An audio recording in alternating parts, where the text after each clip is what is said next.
नमस्कार दोस्तों, आज की न्यूज में आपका स्वागत है।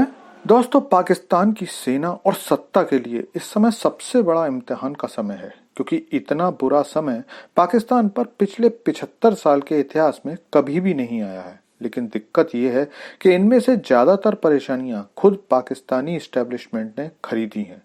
जी हाँ, मैं सही कह रहा हूँ, खरीदी हैं, और वो भी बाकायदा मोल भाव करके। तो चलिए जानते हैं इस मोल भाव ने कैसे पाक सेना की लंका लगा दी है। लेकिन आपसे रिक्वेस्ट है कि चैनल को सब्सक्राइब कर लीजिए, क्योंकि यहाँ आपको डिफेंस, फाइनेंस और फॉरेन पॉलिसी पर वीडियोस रोज मिलते हैं। तो फिलहाल पाकिस्तान अपने पश्चिमी बॉर्डर पर स्थित दोनों देशों से मार खा रहा है, वो चाहे अफगानिस्तान हो या ईरान। इससे संबंधित जानकारी आप मेरे चैनल पर देख सकते हैं। लेकिन पड़ोस से भयंकर मार खाने के बाद आराम मिलना तो दूर, अभी मरे हुए सैनिकों की गिनती भी पाक सेना नहीं कर पाई थी। इसी बीच बलूचिस्तान विद्रोहियों ने ग्वादर पोर्ट पर अब तक का सबसे बड़ा हमला कर दिया है। इस हमले के बाद खुद चीन के एक्सपर्ट्स अब शी जिनपिंग पर सवाल उठा रहे हैं कि अरबों डॉलर पानी की तरह बहाने के बाद भी पिछले 10 सालों में ना तो हम इस प्रोजेक्ट को पूरा कर पा रहे हैं और ना ही इसमें अपनी इच्छा और प्लानिंग के हिसाब से काम कर पा रहे हैं। तो फिर भला पाकिस्तान पर इतना पैसा लुटाकर हमने क्या पाया है? और ऐसा नहीं है कि केवल विरोधी ही इस बात को उठा रहे हैं, खुद सरकार में बैठे लोग भी अब रोज रोज की इन वारदातों से तंग आ चुके हैं। क्योंकि इन हमलों के बाद कल पाकिस्तान में चीन के राजदूत ने ग्वादर पोर्ट का दौरा करके उस पर हुए नुकसान की सही जानकारी लेने का मन बनाया था। तो पाकिस्तानी सेना ने सुरक्षा का बहाना बनाकर उन्हें ये यात्रा टालने को कह दिया, जिसके बाद चीनी राजदूत ने इस दौरे को रद्द कर दिया।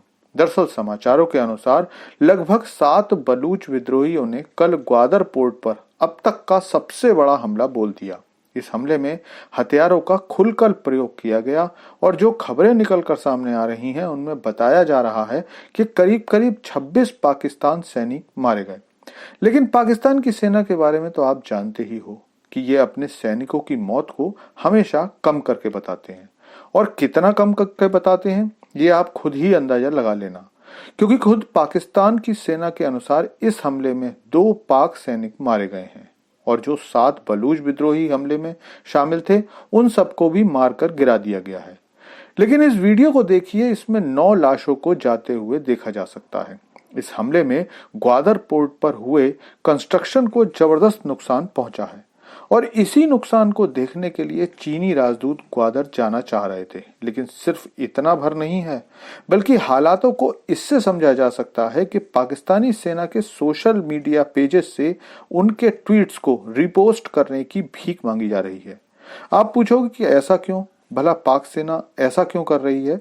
तो दरअसल इस समय पाक सेना का मोराल पिछले इतिहास का सबसे निचले स्तर पर है और इसकी वजह पाकिस्तान की बॉर्डर एरिया से आने वाली ऐसी तस्वीरें हैं जिसमें एक पाकिस्तानी पोस्ट पर तालिबान ने कब्जा कर लिया है और उसके बाद पाक सैनिकों ने आत्मसमर्पण कर दिया है। इसी बीच एक बार फिर तालिबानी कमांडर अब्दुल हमीद खुरासानी का बयान आया है, जिसमें वो पूरे पाकिस्तान को जीतकर अफगानिस्तान में मिलाने की धमकी दे रहा है। और इसी सारे घटनाक्रम के कारण पाकिस्तानी सेना को समझ में ही नहीं आ रहा कि भला हालातों से कैसे निपटा जाए, क्योंकि अब तक वो जिस बॉर्डर को सबसे ज्यादा खतरनाक मानते थे वो ही केवल उन्हें सबसे ज्यादा सुकून दे रहा है। मेरा मतलब भारत से लगी हुई सीमा से है। बाकी तो पूरा पाकिस्तान बॉर्डर सेना के लिए गले की फांस बन गया है। लेकिन इस मुद्दे पर आपकी क्या राय है, कमेंट करके बताइए। Thanks for watching video.